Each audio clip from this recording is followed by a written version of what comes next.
तो एक नया जो नई कंपनी बनी उसके अंदर नॉन प्रॉफिट कंपनी है, उसमें प्रॉफिट हो ही नहीं सकता। तो फिर मनी लॉन्ड्रिंग कहाँ हुई है? एक नया रुपए का लेन देन नहीं हुआ है, ट्रांजेक्शन भी नहीं हुआ है, पैसा आया नहीं है, गया नहीं है। ये डेमोक्रेसी की हत्या करने के काम करते हैं बार बार। इस प्रकार की जो इन्होंने अप्रोच रखी है वो बहुत खतरनाक अप्रोच है। पूछताछ पहले हो चुकी है 3-3, 4-4 दिन तक, राहुल जी के साथ में भी, सोनिया जी के साथ में भी। ये सब मालूम इन लोगों को। देखिए ये लोग पागल हो गए दिखते हैं। दुनिया जानती है कि 90 साल पहले 1938 के अंदर मैंने आज़ादी के पहले पंडित जवाहरलाल नेहरू ने ये शुरू किया था, नेत्र हेराल्ड शुरू किया था, और एक हिंदी का था, साथ में एक उर्दू का था, कि देशवासियों को बताने के लिए, आज़ादी जंग में हिस्सा लेने के लिए प्रेरित करने के लिए कांग्रेस के माध्यम से कैसे हम मैसेज देवें देश को। तो ये जो स्थापना की गई थी उस वक्त ही कांग्रेस के माध्यम से संदेश देना था देशवासियों को आज़ादी की जंग में। गांधी जी का संदेश हो, पंडित नेहरू का हो, या महापुरुषों का हो। तो स्थापना उसके लिए हुई।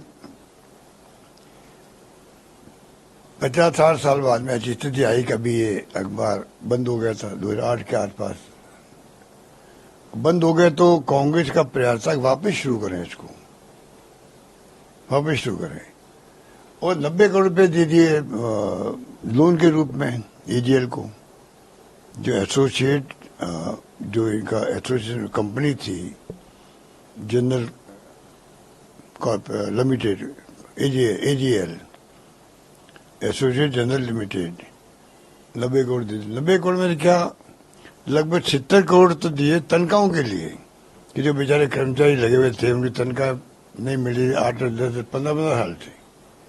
मुझे मालूम है जयपुर का एक आदमी था, पता नहीं वो कहाँ है, भार्गव जी थे जो इसके संवाददाता थे, तनख्वाह उनको नहीं मिल रही थी, बताते थे।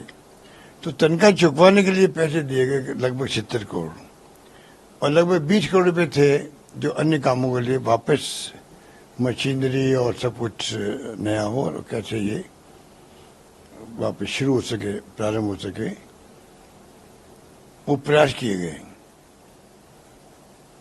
और उसके लिए कंपनी बनाई गई यंग इंडियंस के नाम से, कि प्रयास करें किसी रूप में चालू हो जाए, क्योंकि एजीएल पैसा चुका नहीं पा रही थी। तो एक नया जो नई कंपनी बनी उसके अंदर नॉन प्रॉफिट कंपनी है, उसमें प्रॉफिट हो ही नहीं सकता, और कॉमर्शियल काम नहीं हो सकता। जो दोनों उसमें उद्देश्य है नई कंपनी के अंदर, तो फिर मनी लॉन्ड्रिंग कहाँ हुई है?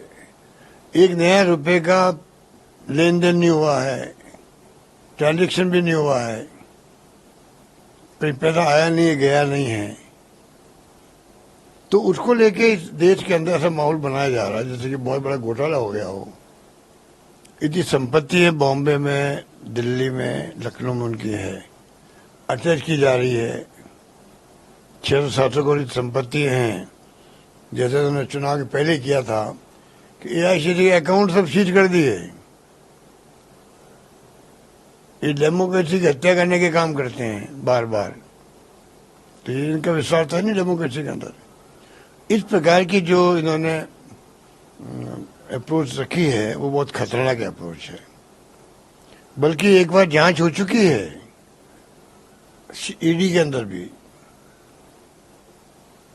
और जो आयोग था उसने क्लीन चिट दी है कि इसमें सोनिया गांधी, राहुल गांधी कोई मुलजिम बनते ही नहीं है।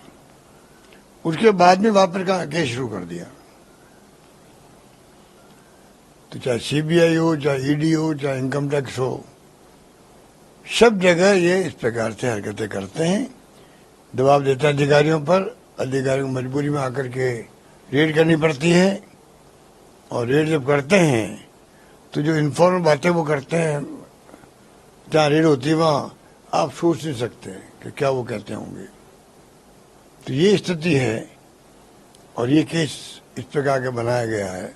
ये झूठा, बिल्कुल झूठा केस है, कोई दम नहीं है। पूछताछ पहले हो चुकी है 3-3, 4-4 दिन तक, राहुल जी के साथ में भी, सोनिया जी के साथ में भी, ये सब मालूम इन लोगों को। और ये 5-7 साल तक तो चुप रहते हैं और जब मौका लगता है, चुनाव आते हैं, चाहे बिहार क्या हो, चाहे वो और कोई इश्यू बनते हों, महंगाई पे इनका ध्यान नहीं। आज बेरोजगारी बहुत बड़ा इश्यू है देश के अंदर, उसकी चर्चा नहीं हो और कोई न कोई ऐसे केस करते जाओ तो देश उसी में उलझा रहे। ये जो इनकी हरकतें हैं, ये मैं समझता हूँ अगर किसी विश्वास लोकतंत्र में हो, वो ऐसी हरकतें कभी नहीं कर सकता है, मेरा मानना है। कारण क्या लगता है आपको कि क्योंकि अब जो चुनाव भी आ रहे हैं, आपने कहा चुनाव आते करते कारण, बड़ा कारण क्या लगता है? क्योंकि कल प्रताप सिंह खाचरियावास में अभी ईडी की रेड हुई, फिर आपके जो बड़े लीडर्स है उनको चार्जशीट फाइल कर दी गई, तो उसके पीछे एक बड़ा मकसद आपकी कुछ आप आरोप चारों ओर माहौल बनाना देश के अंदर। मिस्टर रॉबर्ट वाड्रा जी को पहले बुलाया था कोई जमाने में, अब 10 साल बाद वालों बुला रहे हैं। तो ये जो एक साथ केस नहीं देख सकते थे, 6 महीने में, साल भर में केस डिस्पोज हो जाते। अगर आप ईमानदारी होती तो आप इतना 10-10 साल क्यों लगते हैं? और अभी लोकसभा में जो उत्तर आया है क्वेश्चन का, 290 के आसपास इन्होंने छापे डाले हैं, रेड करी है या केस बनाए हैं पॉलिटिशियन पर। 900 समथिंग थे, उसमें सिर्फ 2 केसेस प्रूव कर पाए ये लोग। 900 लगभग में से 200 केस, 2 केस ओनली। तो आप बता दीजिए कि 900 लोगों के ऊपर क्या बीती होगी, चाहे वो उद्योगपति थे, छोटे थे, बड़े थे, पॉलिटिशियन थे अधिकांश तो, और सब लोग थे वो बीजेपी के आरएसएस के तो थे नहीं। इक्का दुक्का छोड़ दीजिए जो गलती से फंस गए। जैसे कानपुर में हमने सुना, जाना था किसी के यहाँ, नाम एक कॉमन था, चले गए वो और किसी के यहाँ पर, वो उसका बैकग्राउंड बीजेपी का था। कुछ 250 करोड़ रुपए मिले मेरे ख्याल से वहां पर, ऐसा मुझे याद है। उसको वापस मिल गए पैसे उसको, तो ऐसा सुना मैंने। अब क्या सच्चाई क्या हो तो जाने। तो ये इनकी हरकतें पूरा देश देख रहा है और इनको कभी माफ नहीं करेगा मुल्क, जब समय आएगा।